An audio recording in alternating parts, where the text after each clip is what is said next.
The Great War and the Russian Civil War gave us the chance to declare independence, and our survival was secured with the aid of Poland. However, building up the new state was as hard as seizing it. We are still an agrarian country and most our lands are still occupied by Russians. But many argue that they aren't our only enemy and that we traded a master in Petrograd to one in Warsaw. Meanwhile, our president, Miknovsky, has dissolved the Rada for the good of the country as we enter hard times. He's calling on every Ukrainian man to join him to overcome the challenges of communists and Poles trying to subjugate our beautiful nation. However, we first have to keep an eye on the organization of Ukrainian nationalists, who just had a party split between Bandera advocating for total liberation of all Ukraine, even Green Ukraine, and the even more crazy Order of the Knights of the Sun God.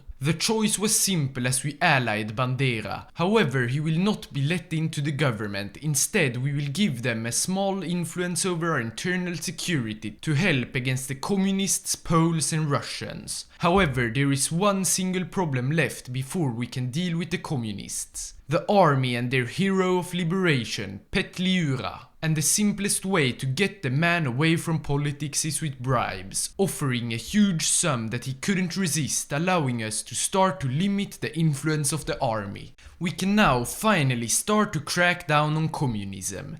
The openly Marxist parties will be suppressed and some with connections to Berlin will be outright banned. We even managed to capture the Ukrainian equivalent of Robespierre. Not an inch of red on our flag, the communists will be gone and our social conservative reforms will keep our people at a safe distance from them. And contrary to what the communists say, we are no bloodthirsty capitalists. We will allow more welfare, lower work hours and even try to establish universal healthcare. We have marched step by step towards victory. The communists are mostly gone and our power is secured. We even have plans to leave the Intermarium to rid ourselves of our Polish overlords. Everything seemed to go so perfect until it didn't anymore. Despite promising to leave politics, Petliura launched a coup ready to undo all the work the president had done and return Ukraine to democracy. Beginning with exposing Miknovsky's lies, painting him as one of the worst things to happen to this country.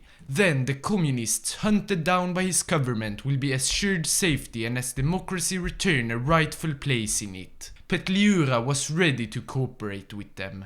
Now there is one last thing to fix, our relations with Poland. Miknovsky wanted to leave the Intermarium and the benefit of trade and security that followed with it. To fully restore the relations, Petliura had to accept the Polish offer at the cost of our economy. So the road for the future of Ukraine is open. Petliura and his provisional government can now begin to actually restore democracy. Or that was at least the plan. Investigations into the former president's archives found out that Petliura had received money from him. Having no chance to explain himself, the provisional government quickly collapsed as even the military withdrew their support of him. And when the news about his deal with Poland reached the public, everything fell apart. All this outcry wasn't harnessed by the communists nor the old government. Instead, the rise of the second faction of the Organization of Ukrainian Nationalists took place. None other than the Order of the Knights of the Sun God. They are highly anti-Christian and are planning to build a new national faith, but despite this they want to stay in the Intermarium, however, as equal partners, and the Polish will probably accept this since they too are neo-folkists. Eventually, the inter-regime government allowed the Order of the Knights of the Sun God to take over as they proclaimed the Solar Order state of Ukraine. This is the second and last time we have changed government this year. Antonich will bring back our great country from the past. Our ancestors made it a technologically advanced state, one of light, hope and knowledge. But it was all destroyed as Judeo-Christians and Muscovites destroyed it from the inside. However, this is over now. A new crusade and a new order will rise and our rebirth will take place. The spirit of a truly Aryan Ukraine with purity in heart will be achieved. And so, the holy mission to unite the lands of our ancestors and to punish those who destroyed them has begun. However, we have to prepare for a long time, and to succeed we have to get the support of our contemporaries and not only our ancestors. They must leave the Western culture and join ours, for our leader will bring back innovation and love for life. Free love, free art, free speech and free thought will all be unleashed as we liberate ourselves from the old European culture and Christianism. The goal is to create one knightly order led by the Grand Master and the Council, while the rest are equal classless holy warriors united in one collective. Now you might have been wondering all this time what exactly we want to replace Christianism with.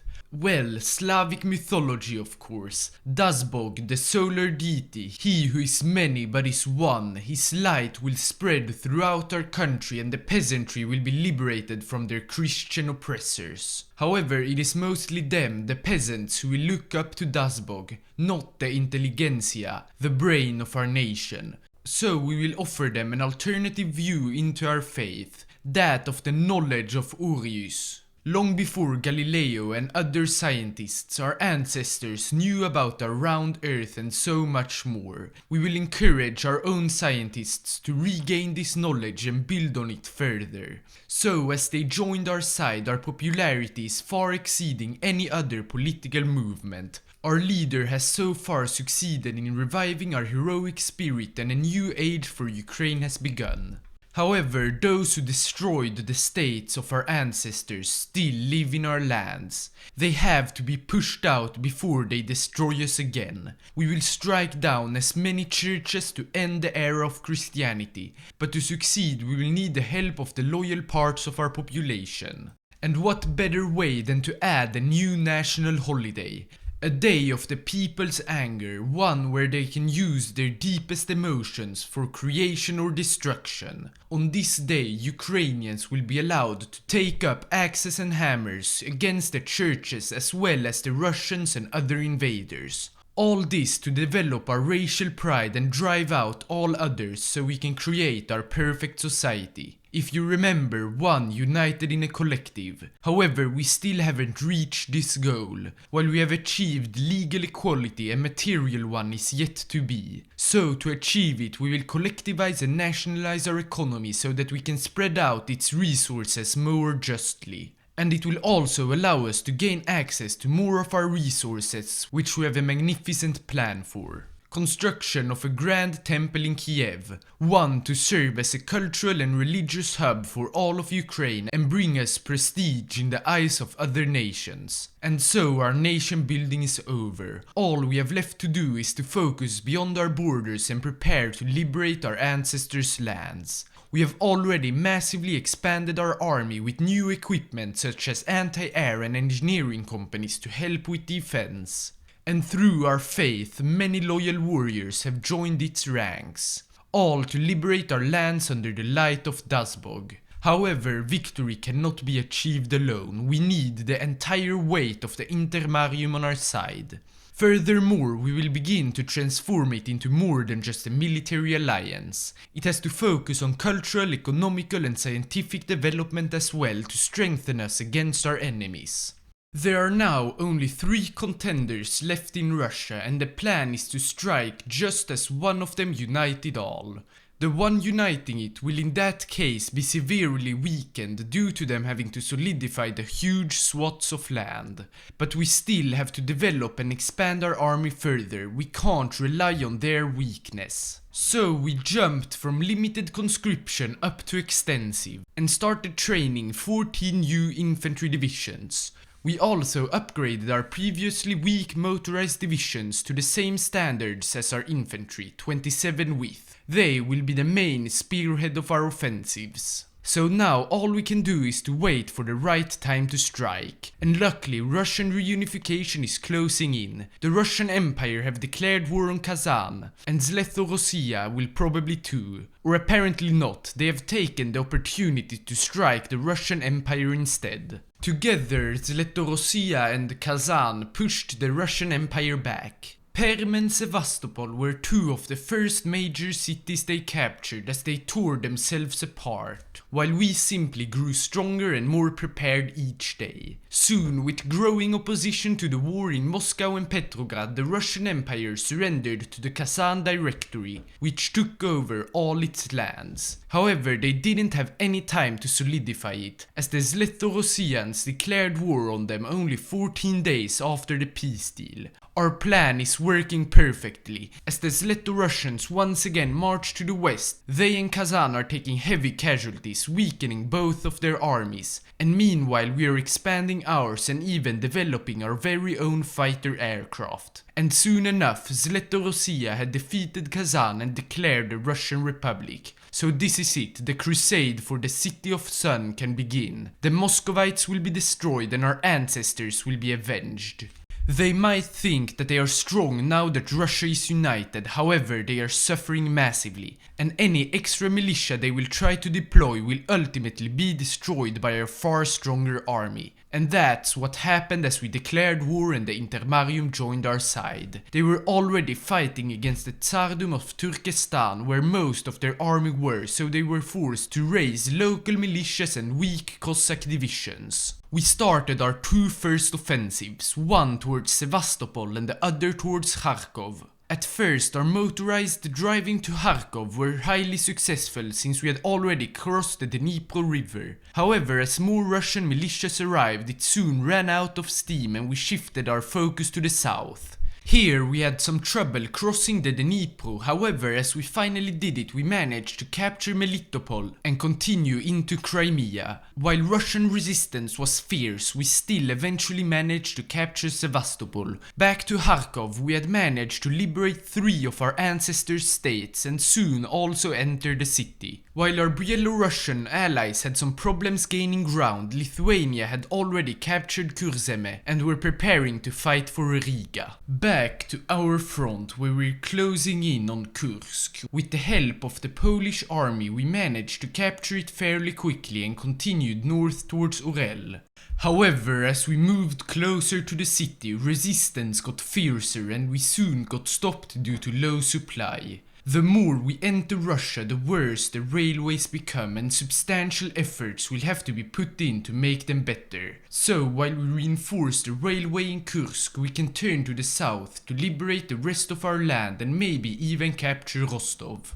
We began our offensive in Kharkov, where we after a short fight managed to encircle some of their units and liberate the state. With it captured, we could move south towards Lugansk. While it went well in the beginning, our high concentration of troops limited supply and we were forced to relocate some to the outskirts of Yuzovka. After a short fight we managed to enter the city and we could now drive towards Rostov. In a miracle we reached the Black Sea and encircled several Russian troops. After they were crushed, Lugansk was captured and we tried to seize Rostov. However, Russian reinforcements and new militias rising up in the city stopped us from entering it. Still, all Ukrainian land is liberated and we could stop the fight now. However, the Muscovites have to be completely destroyed, and we will claim the steppes that span from the Black Sea to the Caspian. These lands will allow us to substantially grow our agricultural sector and we might even be able to industrialize them.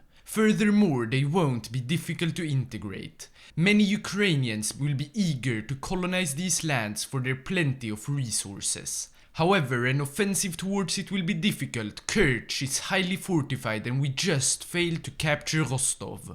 So instead we decided to try an offensive towards Tsaritsyn to hopefully cut off the biggest supply line to the southern steppes.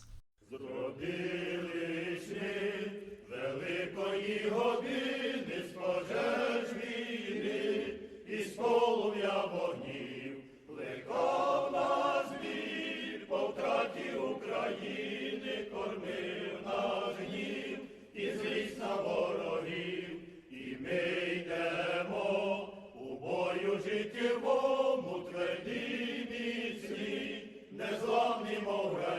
Shortly after having arrived halfway to Tsaritsyn, the Russians launched massive counter-offensives on our whole front. While we have managed to inflict heavy casualties up to 1 million, they have liberated Kursk. Our only hope to regain our momentum and destroy their offensive is to try to encircle the city and destroy the units who captured it. Furthermore, we will prepare a collaboration government in the country to hopefully cause even more chaos behind their front. At last, we began our operation towards Kursk from the south of the city. It was a difficult battle and we faced the risk of getting encircled ourselves, but we soon arrived to the north of the city and only one tile was needed to encircle it. Just as we were about to launch this last attack, the Russians began counter-attacking. We lost most battles, and not to lose all progress we had made, we decided to directly attack Kursk. We managed to capture it, and to make up for the lost encirclement, we decided to encircle 2 Russian divisions in the southeast of the city instead. So there is still hope for a complete victory. Every time the Russians attack they get weaker, and after an especially weak attack in the north of Kursk, we decided to utilize it to break through their lines and capture the supply hub in Orel. The front has now mostly stabilized, leaving the Russians room to expand their army. The only way to stop them from growing too strong is to encircle and destroy as many of their divisions as possible. And we have this chance in plenty of states, so let the slaughter begin.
The Russians were completely horrified as we drove closer and closer towards Moscow. In a mad scramble, they managed to muster a small but organized defense of Moscow, holding us out of the city for now. With more than 2.5 million dead, they have been forced to scraping the barrel. While this will ensure that they never run out of manpower, it will massively hurt their economy. Now back to Moscow. The reason we couldn't defeat their defenses was of course supply. To make our supply situation a bit better, we have to take the long way to Obninsk from Orel and Bryansk. Our trucks were quickly relocated to the area, and with the help of our infantry we started the offensive. 2 days later we were through, but instead of fully attacking Orel, we continued to the northeast with some of our trucks. Soon we began attacking from Tula as well and managed to encircle a big amount of Russian divisions at the same time as we captured Orel. Bryansk and Obninsk were both captured only a few weeks later, and so the road to Moscow is open.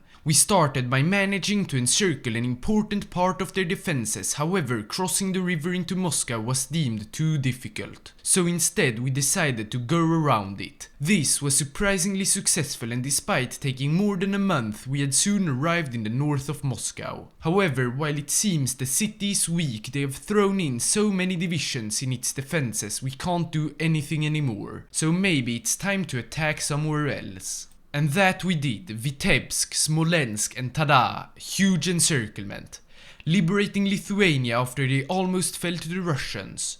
And also capturing Rezev and Tver during a Russian offensive which had pushed us out of the area. Meanwhile in the south, 4 new motorized divisions, now partially equipped with mechanized, finally realized our ambitions to capture Tsaritsyn. It seems we have finally cracked the Russians. They have less than 2 million men deployed, and if even one of their divisions have over 50% strength is questionable. Furthermore, our collaboration government has been completed, and we probably only have to capture Moscow and Petrograd for them to surrender. And now that we have attacked on several other areas, their defenses of Moscow are much weaker. So weak in fact that we finally captured it. We even seized their railway gun defending the city. Now instead of going straight towards Petrograd, we decided to first continue eastwards. They had retreated their capital all the way to Yekaterinburg, so only having to capture Petrograd for them to surrender is probably wrong.